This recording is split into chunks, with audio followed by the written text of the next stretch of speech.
오늘 말씀 요한복음 1장 23절 한 절을 우리가 한 목소리로 읽겠습니다.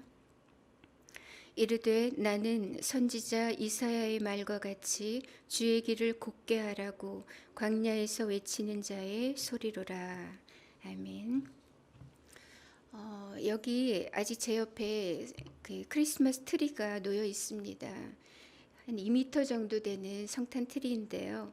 한 4, 5년 전쯤인가 그때 2부 예배 시간에 이 트리가요 앞으로 넘어진 일이 있습니다. 아시다시피 여기 있는 어른 주먹보다 더 큰 그 장식 볼들이 많이 매달려 있잖아요. 그런데 그때 이제 매달려 있었던 투명 볼들은 알고 보니까 그 플라스틱이 아니라 유리 볼들이더라고요. 근데 이제 그때 트리가 쓰러지면서 그 볼들이 바닥에 떨어지고 유리 볼들은 깨지고 난리가 났었죠. 예배 중간이니까 어쩔 수 없이 그대로 넘어진 그 트리를 들고 예배 준비실로 옮겼었던 그런 기억이 있습니다. 그런데 나중에 그 트리가 왜 쓰러졌는가 그것을 듣게 되었어요. 왜 쓰러졌는가 했더니 그때 대형 트리는 이것과는 좀 다른 것 같은데 그냥 세워두어서는 안 되고 반드시 중앙 밑부분에 물을 채우도록 되어 있었던 겁니다. 그런데 그 안에 물을 넣지 않은 채 세웠고 그냥 장식을 했던 거죠. 그러니까 어느 순간에 그 트리가 무게 중심을 잃고 쓰러져 버린 겁니다.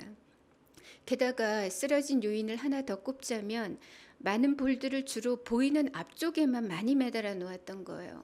그러니까 볼들이 이제 큰데 유리볼들은 조금 더 무거웠단 말이죠.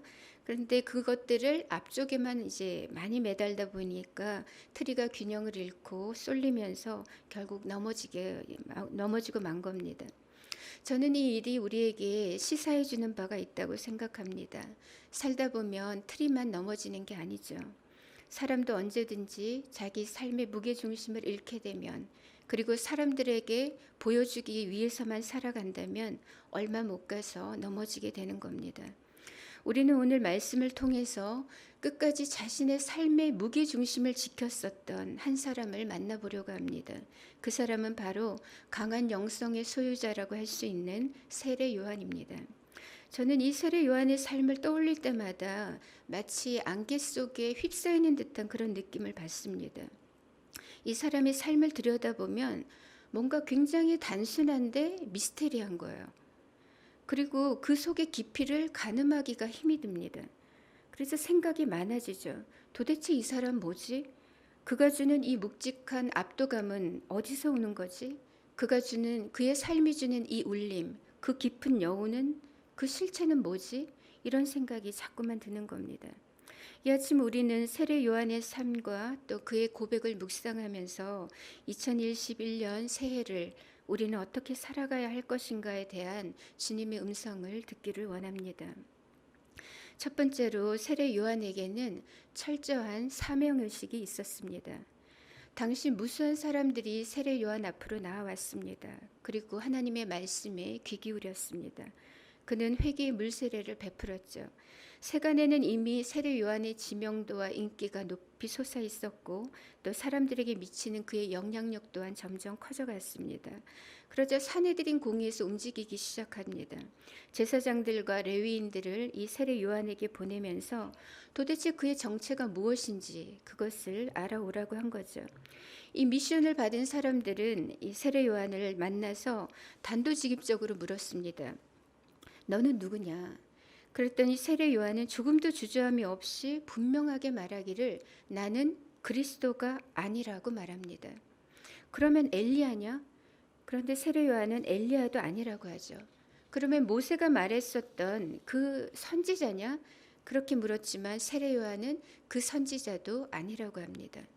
그러면 너는 뭐냐? 도대체 너는 너 자신을 뭐라고 생각하는 거냐? 이렇게 집요하게 캐묻습니다. 그러자 세례 요한이 이사야 40장의 말씀을 인용하면서 자신을 이와 같이 소개합니다.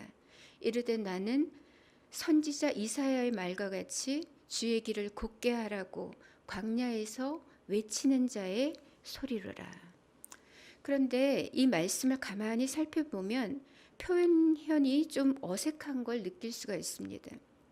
우리는 우리 자신을 소개할 때 나는 누구의 남편 혹은 누구의 아내입니다. 또 누구의 아빠이고 어떤 회사에 소속되어서 무슨 일을 하는 아무개입니다. 이렇게 보통 이야기를 하잖아요. 그러니까 세례 요한이 자기를 소개하려면 나는 주의 길을 곧게 하라고 보내심을 받아 광야에서 외치는 사람입니다. 이렇게 해야 자연스럽단 말이죠. 그런데 요한은 광야에서 외치는 사람입니다라고 이야기한 것이 아니라 광야에서 외치는 자의 소리로라 이렇게 말했습니다.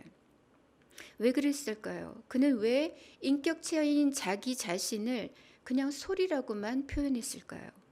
그것은 단지 그의 시적인 표현이었을까요? 그보다는 이 소리는 세례 요한의 사명이었기 때문입니다. 소리는 그의 존재 이유였기 때문이에요. 이 소리라는 말보다 그의 사명을 더 정확하게, 더 명확하게 잘 드러내주는 말이 없었던 겁니다. 세례 요한의 뇌리에는 하나님이 나를 소리로 부르셨다는 그 소명의식이 가득 차 있었던 겁니다. 그래서 그는 하나님의 소리로서의 사명에 살았고 또 그 사명에 죽었던 사명지향적인 삶을 살았던 것입니다. 모든 소리는 그 소리가 울리는 현장이 있습니다. 그 시간과 그 공간에서 소리는 소리의 사명을 다하고 나면 그야말로 소리는 소리 없이 사라집니다. 그래서 소리인 거예요. 소리가 자기 역할, 자기 무대가 끝이 났음에도 불구하고 계속 울리고 있으면 소리는 결국 소음이 되고 맙니다. 소리는 소리로서의 사명, 또 소리로서의 분수가 있고 그 한계를 넘어버리면 그것은 재앙이 되고 마는 거죠. 세례 요한이 강한 영성의 사람인 것은 무엇보다도 그에게 소리로서의 투철한 사명의식이 있었기 때문입니다. 두 번째로 세례 요한은 자기를 부인하는 자였습니다. 무엇을 부인했을까요? 그는 나는 그리스도가 아닙니다 라고 부인했습니다. 그리고 더 나아가서는 나는 아무것도 아닙니다 이렇게 말했습니다. 세례 요한은 드러내어서 선명하게 고백하기를 나는 단지 소리일 뿐 그리스도도 아니고 엘리야도 아니고 그 선지자도 아니다 이렇게 말합니다. 그런데 모세는 그 신명기 18장 15절에서 이같이 말씀합니다. 내 하나님 여호와께서 너희 가운데 내 형제 중에서 너를 위하여 나와 같은 선지자 하나를 일으키시리니 너희는 그의 말을 들을지니라. 여기서 모세가 말한 나와 같은 선지자는 언젠가 앞으로 오시게 될 메시아를 말합니다. 그러니까 사람들이 세례 요한에게 던졌었던 네가 그 선지자냐라는 이 질문은 내가 바로 그 메시아냐 이 질문과 같은 겁니다. 헬라어의 그리스도라는 말의 뜻은 기름 부음을 받은 자라는 뜻인데 이 그리스도를 히브리어로 그대로 옮기면 메시아가 됩니다. 그러니까 메시아와 그리스도는 같은 뜻인 거죠. 세례 요한이 여기서 나는 그 선지자가 아니다. 이 말은 결국 나는 메시아가 아니다. 나는 그리스도가 아니다. 이 말이 됩니다. 그런데 문제는 네가 엘리야냐라는 이 질문입니다. 왜냐하면 말라기서 4장 5절에서 하나님께서 말씀하시기를 여호와의 크고 두려운 날이 이르기 전에 내가 선지자 엘리야를 너에게 보내겠다고 하셨습니다. 즉 메시아가 임하시기 전에 하나님께서 그에 앞서서 먼저 엘리야를 보내겠다고 하신 거죠. 그래서 이 말씀을 기억했던 사람들은 이 세례 요한이 만일 그리스도가 아니라면 그분 앞에 오리라고 예언되었던 바로 그 엘리야가 아닐까 이렇게 생각했던 것입니다. 그런데 정작 세례 요한은 자기는 엘리야도 아니라고 부인하고 있는 거죠. 그러면 어떻게 된 것인가? 과연 세례 요한은 말라기 선지자가 예언했었던 그 선지자 엘리야가 맞는 것인가? 아닌 것인가? 이에 대해서 예수님이 말씀을 하셨는데요. 예수님께서 맞다고 하셨습니다. 그것이 마태복음 11장 14절에 나옵니다. 오리라 한 엘리야가 곧 이 사람이니라. 즉 세례 요한이라는 거죠. 그렇다면 요한은 왜 당신이 엘리야냐라는 이 질문에 노라고 대답했던 것일까요? 그 이유는 크게 두 가지로 생각할 수가 있습니다. 하나는 당시 사람들의 통념이 어땠냐면 구약의 엘리야가 살아서 하늘로 승천했었잖아요.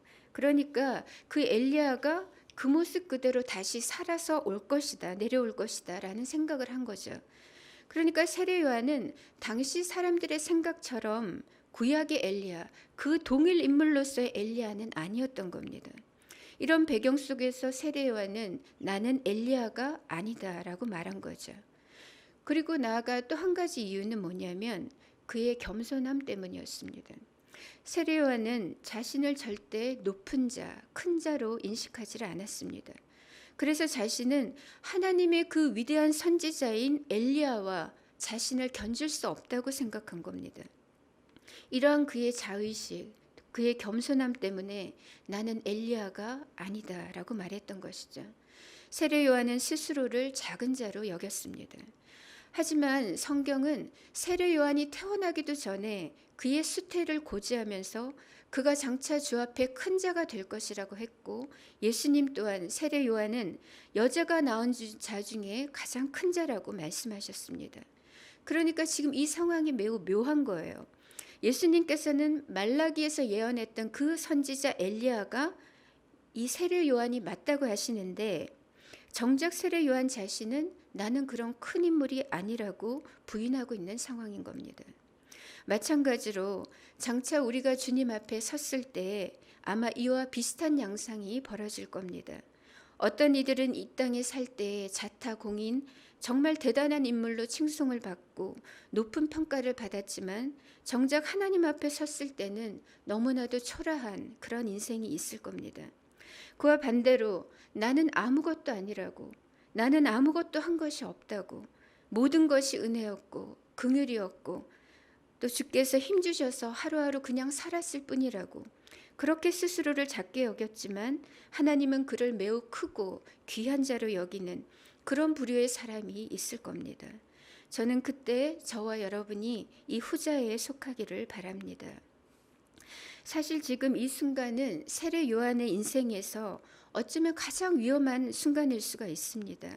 사람들의 인기에 영합해서 그냥 예스라는 말 한마디만 한다면, 아니 그냥 침묵으로만 일관했더라도 그의 인생은 판이하게 달라졌을 겁니다. 하지만 세례 요한은 인기 절정의 그 순간에서도 자신이 소리임을 잊지 않았습니다. 자신의 분수를 넘지 않았고 정직했고 또 진실했고 겸손했습니다. 이 시대 사람들은 그 누구도 자기가 희미한 소리로 사라지기를 원치 않습니다. 작은 감토 하나에도 연연해하고 호가호위하려 하고 또 죽어서라도 이름을 남기고 싶어 합니다. 머릿돌이 되려고 하고 할 수만 있다면 살아서라도 동상처럼 우뚝 서려고 하는 것이 죄인의 본성입니다. 그러나 주님은 주님 앞에서 큰 자는 섬기는 자라고 하셨고 으뜸이 되고자 하는 자는 마다 종의 자세를 가져야 한다고 하셨습니다. 자기 부인, 정직, 겸손은 강한 영성의 근간이 됩니다. 세례 요한의 손가락은 언제나 예수님을 가리키고 있었지만 사람들은 자꾸만 세례 요한을 주목했습니다. 그때마다 세례 요한은 숨김없이 명백하게 진실을 말합니다. 그리고 하나님의 영광을 가로채지 않았습니다. 나는 그리스도가 아니다. 나는 아무것도 아니다. 나는 그분의 신발끈을 풀어드릴 자격조차도 없는 자이다. 나는 신랑이 아니다. 나는 주인공이 아니다. 나는 다만 신랑의 들러리로서 말할 수 없는 기쁨을 누리고 있다. 그러니 나를 보지 말고 내가 가리키는 저분을 보아라. 그는 흥하여야 하겠고 나는 쇠하여야 하리라. 이것이 세례 요한의 자기 부인의 영성이었습니다. 마지막으로 세례 요한에게는 영적 집중력이 있었습니다. 무엇에 대한 집중력인가 하면 오직 복음, 오직 예수, 그분에 대한 집중력입니다. 그는 예수님을 증언하는 소리로서의 사명에 집중했습니다. 그의 메시지의 핵심은 언제나 예수님이었습니다. 그는 흑암에 처한 백성들에게 참 빛이신 예수님을 소개했습니다. 영적 소경이 되어서 예수님을 알아보지 못하는 사람들에게 그들의 마음에 회개를 불러일으켰고 예수님을 영접할 수 있도록 안내했습니다. 뿐만 아니라 직접적으로 예수님을 가리키면서 저분이 메시아다. 저분이 세상 죄를 지고 가는 하나님의 어린 양, 곧 구원자시라는 것을 알려주었습니다. 세례 요한은 하나님 외에는 아무것도 두려워하는 것이 없는 사람이었습니다. 그는 마음에 하나님이 없는 자들, 또 외식하는 자들을 향해서 서슴없이 독사의 자식들이라고 부르면서 책망했습니다. 그러면서 외치기를, 이스라엘인이라는 너희의 그 혈통적인 선민의식이 너희의 구원을 보장해 주는 것이 아니다. 하나님은 이 돌들로도 아브라함의 자손이 되게 하실 수 있다. 중요한 것은 회개하는 것이고 그 회개에 합당한 삶의 열매를 맺는 것이라는 것을 말해 주었습니다. 오직 하나님의 말씀을 신실하게 전했던 그 세례 요한의 메시지에는 파워가 있었습니다. 말씀의 능력이 나타났고 회개의 능력이 나타났습니다. 그리고 삶의 구체적인 변화가 수반되었습니다. 하나님이 그를 통해서 그 강팍한 심령들에게 그 하나님의 말씀이 뿌려졌을 때 사람들은 비로소 자신들의 참담한 그 영적 단면을 들여다보기 시작했습니다. 그래서 말씀을 받아들인 자들의 반응이 다 공통적으로 똑같은 거예요. 무리들도 세리들도 군인들도 뭐라고 하냐면 세례 요한에게 같은 질문을 던졌습니다. 그렇다면 선생님, 이제 우리는 어떻게 해야 합니까? 무엇을 해야 합니까? 이것을 물었습니다. 그러자 그때 세례 요한의 대답이 옷 2벌 있는 자, 또 먹을 것이 있는 자는 나눠주라고 합니다. 세리는 부가된 새 외에는 거두지 말라고 하고 군인은 힘으로 강탈해서는 안 되고 받는 녹을 족한 줄 알아야 한다고 말해 주었습니다. 즉 지극히 상식적이고 정상적인 삶으로 다시 회복되어야 된다는 거예요. 회개는 어디 멀리 있는 것이 아니라 우리 삶의 가장 작은 부분에서 일어나야 하고 또 우리 삶의 전 영역을 아우르는 변화여야 합니다. 요한은 너희가 참으로 하나님의 사람이라면 그리고 너희가 진정으로 회개했다면 정의와 공의를 행해야 한다. 자족을 알아야 하고 사랑을 나누며 실천하는 삶을 살아야 한다고 선포했던 것입니다. 이런 변화는 삭개오에게도 똑같이 나타났습니다. 그가 예수님을 영접했을 때 그는 뜬금없는 고백을 했습니다. 예수님, 제 재산의 절반을 가난한 자들에게 나눠주겠습니다. 강제로 빼앗은 것이 있다면 4배로 갚아주겠습니다. 이렇게 말했습니다. 이것이 회개의 열매였던 겁니다. 그 누구도 이 삭개오에게 이런 제안을 한 적이 없습니다. 그 누구도 그에게 그런 압박을 가한 일이 없습니다. 하지만 그가 예수님을 모셔드렸을 때 성령 안에서 그는 그의 삶이 조정되어야 한다는 것을 감지했습니다. 예수님을 모신 자로서의 마땅한 삶이 무엇인지를 알게 되었고 결단하게 된 것입니다. 이것이 복음의 능력입니다. 복음은 언제나 우리에게 작지만 삶의 구체적인 변화를 요구합니다. 이기적인 삶에서 이타적인 삶으로 나아가라고 하고 움켜쥐는 삶에서 나누는 삶으로 나아가라고 합니다. 그리고 나아가 악을 버리고 의의 열매를 맺으라고 합니다. 아무리 돋보기가 커도 태양빛에 그 초점이 흐려지면 아무 일도 일어나지 않습니다. 그러나 아무리 돋보기가 작아도 그 초점이 모아지고 흔들림이 없으면 곧 그 먹지에 연기가 나고 구멍이 나고 또 불이 붙는 것입니다. 올 한 해를 살아가는 동안에 우리의 초점이 오직 주님께만 있기를 바랍니다. 세례 요한의 삶이 남달랐던 것은 그에게 심플한 영적 집중력이 있었기 때문입니다. 그는 예수님만 주목했고 생명의 소리, 빛의 증언자로 살았습니다.